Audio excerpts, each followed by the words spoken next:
Tectonic movement is not just a concept of the past, it is an active, observable phenomenon occurring in real time across the Kenyan landscape today. This deep, jagged fissure runs directly through a cultivated field in Kenya. In 2018, the Earth physically collapsed, severing local roads and bisecting farmland. This localized fracture represents the surface expression of a massive continental-scale event known as the East African Rift System. The system follows a 3,500-kilometer fault line from Ethiopia to Mozambique.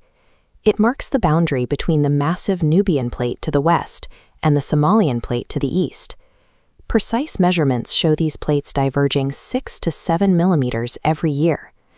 Understanding why this landmass is separating requires looking past the surface geography to examine the thermomechanical forces operating deep within the Earth. These measurable tremors and surface tears indicate that the African continent is undergoing a persistent, large-scale structural reorganization. The engine driving this separation operates miles below the surface, at the boundary layer between the rigid crust and the upper mantle. This entire process begins with a geological structure known as a mantle plume. A mantle plume is a localized, buoyant column of superheated rock that ascends from the deep interior of the planet. As this rising column collides with the base of the rigid continental lithosphere, it spreads horizontally, flowing in opposite directions. The intense heat from this plume acts as a thermal erosive force, weakening the structure of the crust from directly beneath it. This horizontal flow creates massive tensional stress, physically pulling the tectonic plate in opposite directions. This concentrated thermal engine actively pushes the thick crust upward and stretches it outward, forcing the entire landmass to expand. The lower lithosphere responds to this heat and tension by stretching ductily, moving with the consistency of a high-viscosity liquid or plastic. The upper crust remains cold and rigid. Unable to stretch, it responds through brittle deformation, fracturing into massive V-shaped blocks that slip downward along fault lines, creating the distinct steep-walled rift valleys defining the East African landscape. The real-world signatures of this deep mechanical fracturing are visible across the region's surface. This massive escarpment is the exposed shear face of a tectonic block that has dropped downward.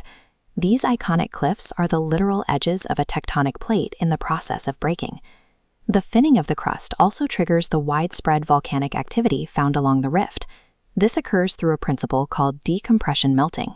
As the continental crust stretches thin, the weight compressing the mantle rock decreases.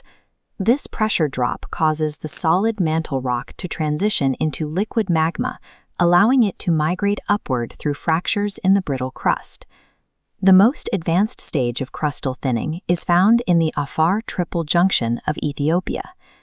In this region, the crust has been stretched so thin that the land surface now sits at or below global sea levels.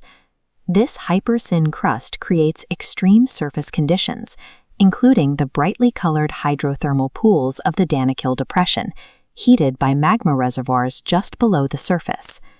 In Afar, the old continental crust is being replaced by dense basalt, forming the foundation for a future ocean floor. Projecting these thermomechanical forces 5 to 10 million years into the future suggests an inevitable conclusion. As the rift floor continues to subside, it will eventually breach global sea levels, allowing the ocean to flood the basin. The Red Sea and the Gulf of Aden will provide the primary source for this marine incursion. The current geography of the Red Sea provides a template for the future of East Africa. The Red Sea represents a mature stage of the same rifting process currently unfolding to the south.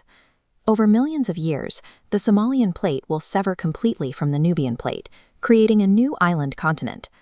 A new mid-ocean ridge will develop within this flooding cap, generating fresh oceanic crust to fill the expanding space.